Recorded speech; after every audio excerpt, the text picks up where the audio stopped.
and welcome to The Key, Inside Higher Ed's news and analysis podcast. I'm Doug Letterman, editor of Inside Higher Ed and host of The Key. Thanks for taking the time to join us today.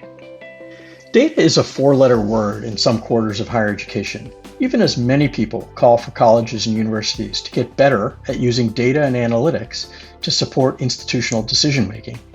Plenty of academics equate discussions about data with an overemphasis on efficiency or productivity or accountability, and worry that college leaders will put algorithms and numbers ahead of thoughtful analysis.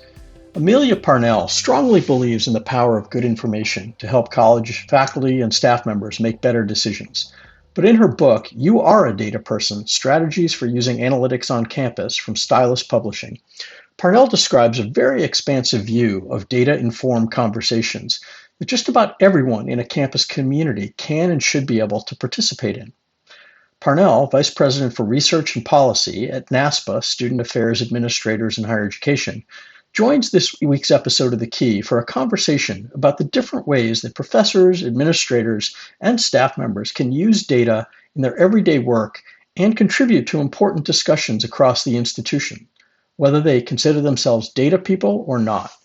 In its simplest form, I think of data as being collections of information, and you use it in a lot of different ways to make a lot of different decisions. And so to make the claim that you are a data person, that just means to me that you are in the regular routine habit of using information to make your best decisions. And so the goal is not to label anyone specifically or exclusively as a data person, but to say you have that type of identity and you use it more often than you think.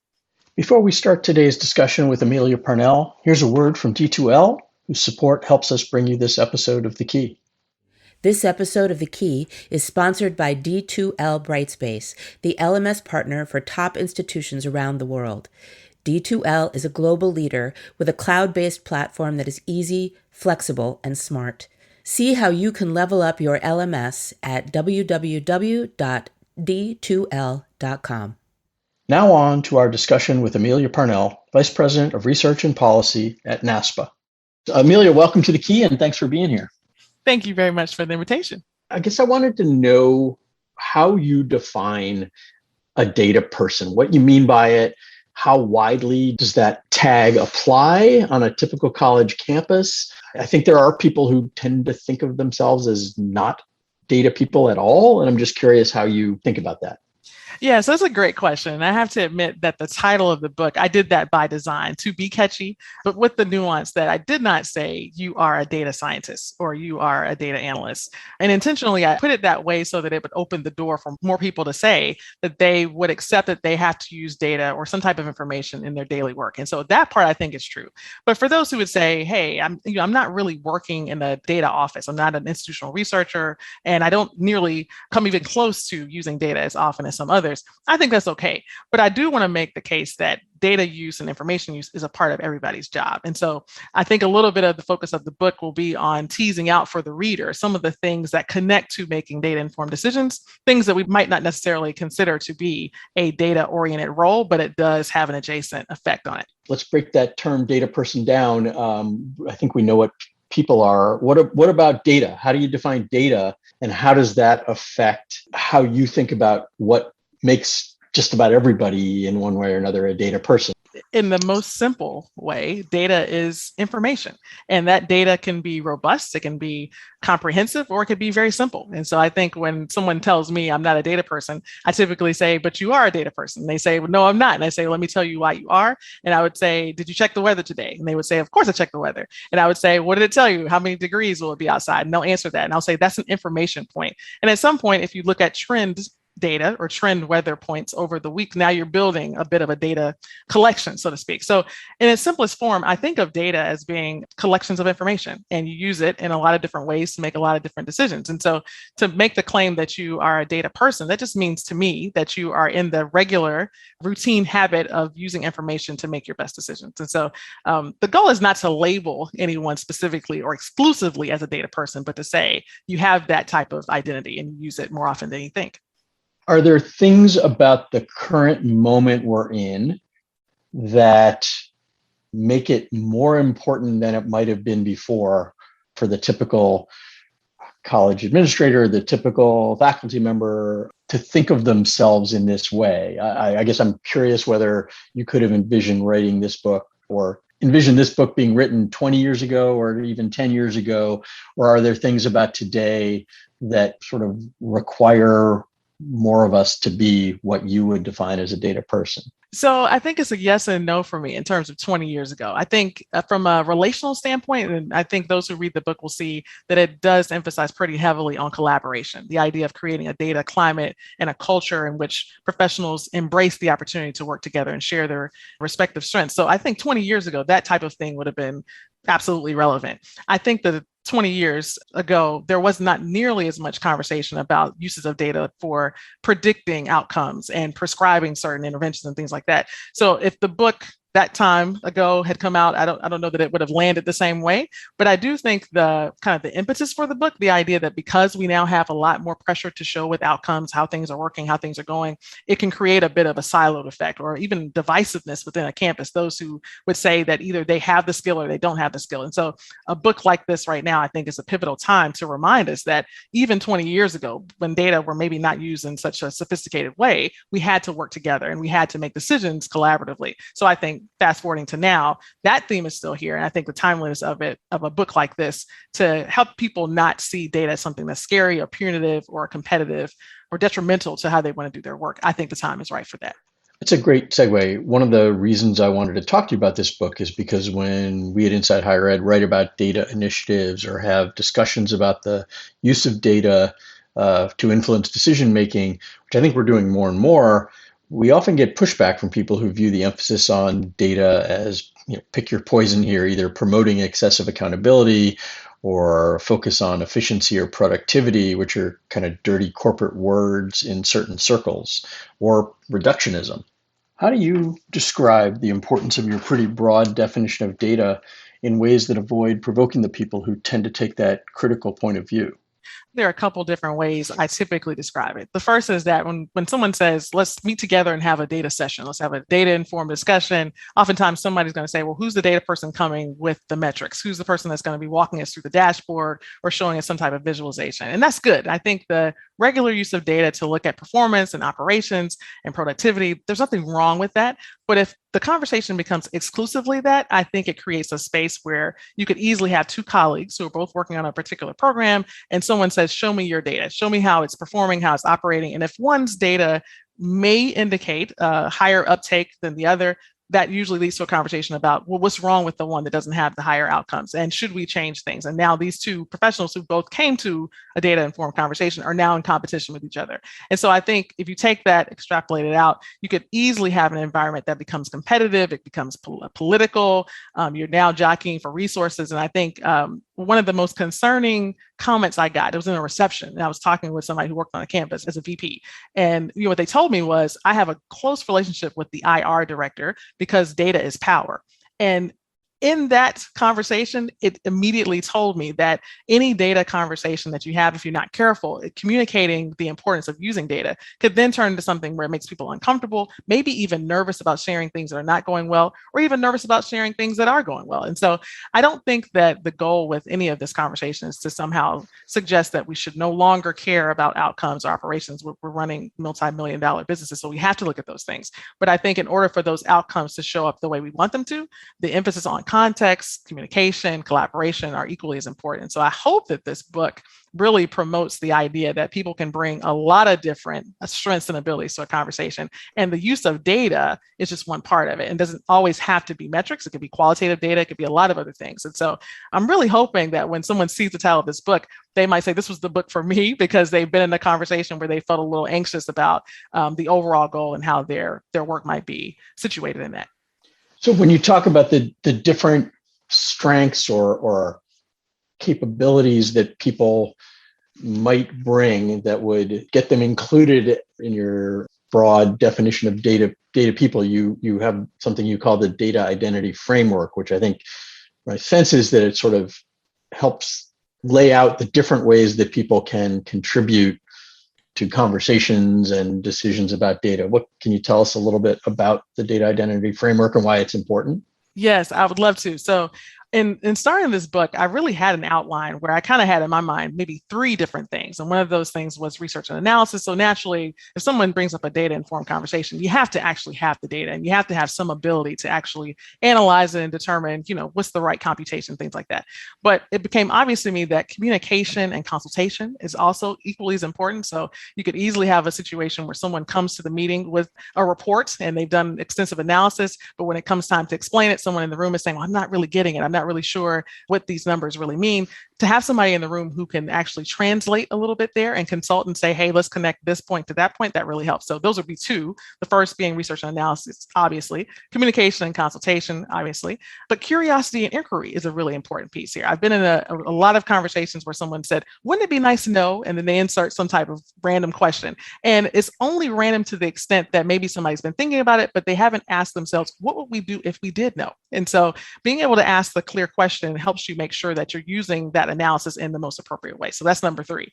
The fourth would be campus context. And I say that because oftentimes you might hear someone say, well, Doug and Amelia have worked at the university for the last 15 years. And so they might assume that Doug and Amelia have seen everything, and that might not be a reason to start something new and involve them. Instead, I say that'd be a reason to invite them for sure. They've seen trends, they've seen initiatives start and finish, they've seen things come and go, and so they bring that campus context. Number five would be industry context. So if you're working on a small college, for example, and you have some trends that show a particular level of participation for a student group, you might belong to another national association focused on small colleges. And you can say, our college is situated similarly or not so similarly to other small colleges across the country. That helps too.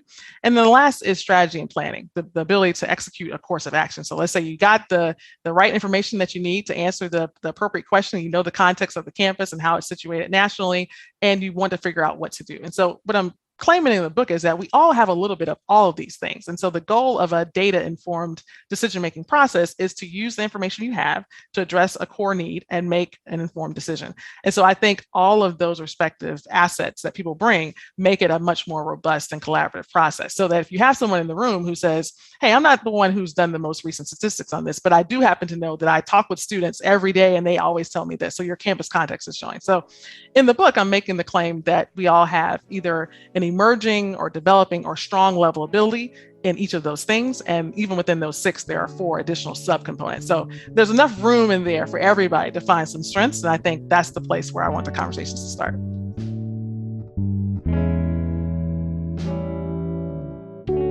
This episode is sponsored by D2L Brightspace, the easy, flexible, and smart choice for your LMS. With D2L's powerful learning analytics, top institutions create personalized experiences for every learner to deliver real results and can act in real time to get at-risk learners back on track. Discover how you can level up your LMS at www.d2l.com.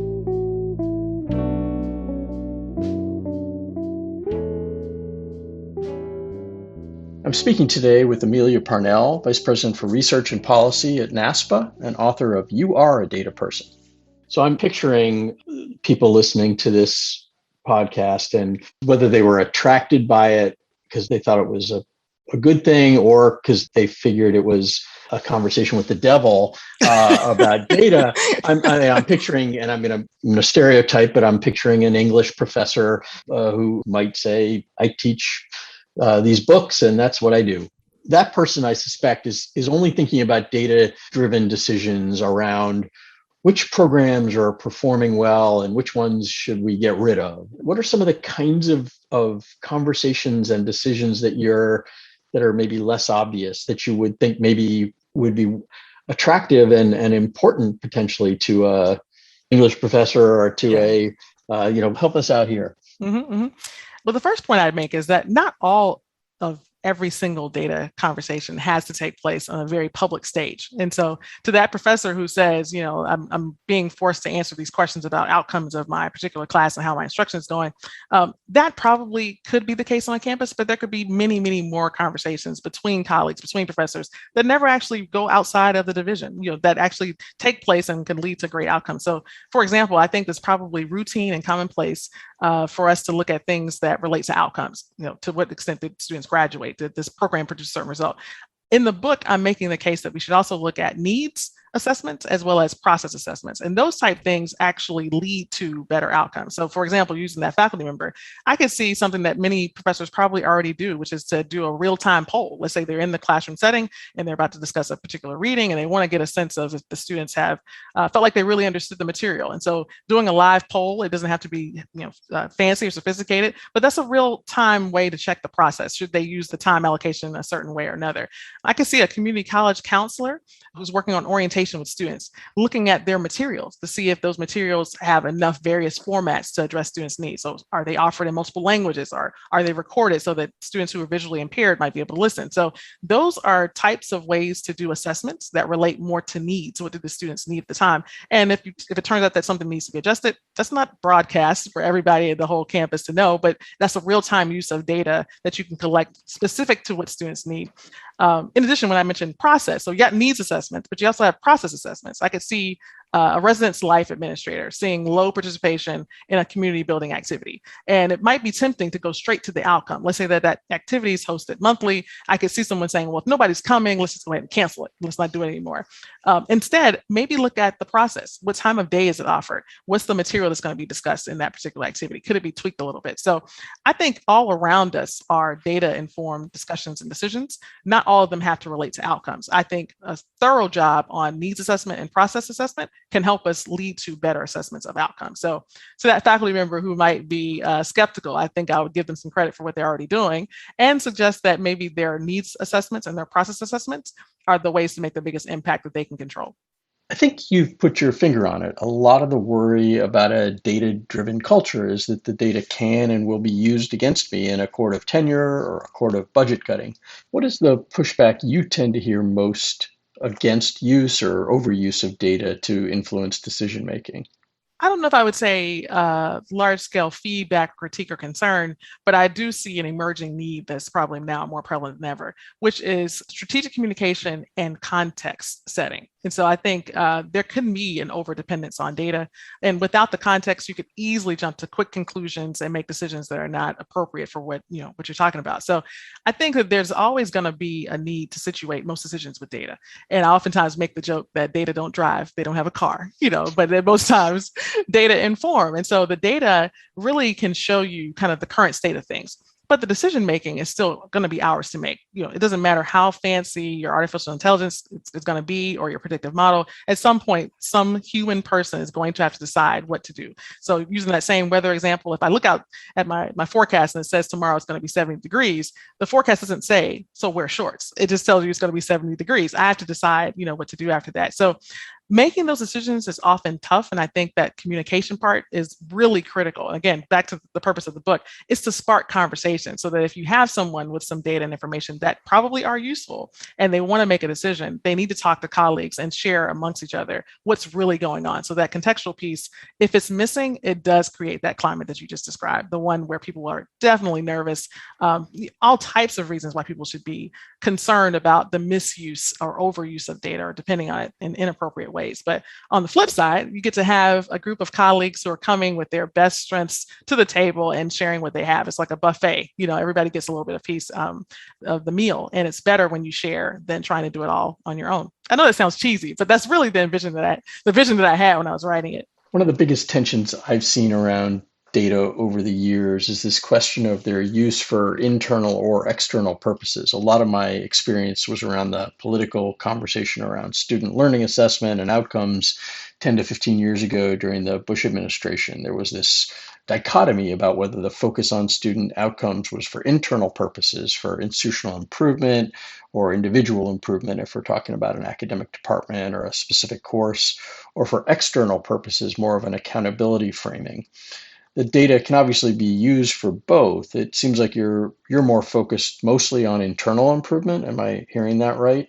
I'm greedy enough to want both, but I think starting internally will lead to the external outcomes that we're hoping for. So using that same example with student learning outcomes, if we can get even more collaboration. And again, I know sometimes people say, I'm on every committee, Amelia, I'm on every initiative to the campus. I'm thinking widespread, as in like everybody on a campus, and not every decision has to involve everybody. But if everybody, regardless of their role, is seeing some opportunity and they have conversations as needed, I think that internal culture and climate building of collaboration will eventually lead to a shift in the way we do our work. I think the result of that will be students who actually can find that regardless of what office they go to, they're working with professionals who have had some intentionality and they know where to direct them to next. As a result, students have a better sense of what they're learning and how, and then that shows up as they start to move toward completing a credential. And I could easily see accreditation conversation shifting that way too. So I could see how someone would say, look externally first and then change internally. This book, for me, I just see a great need for us to really establish that type of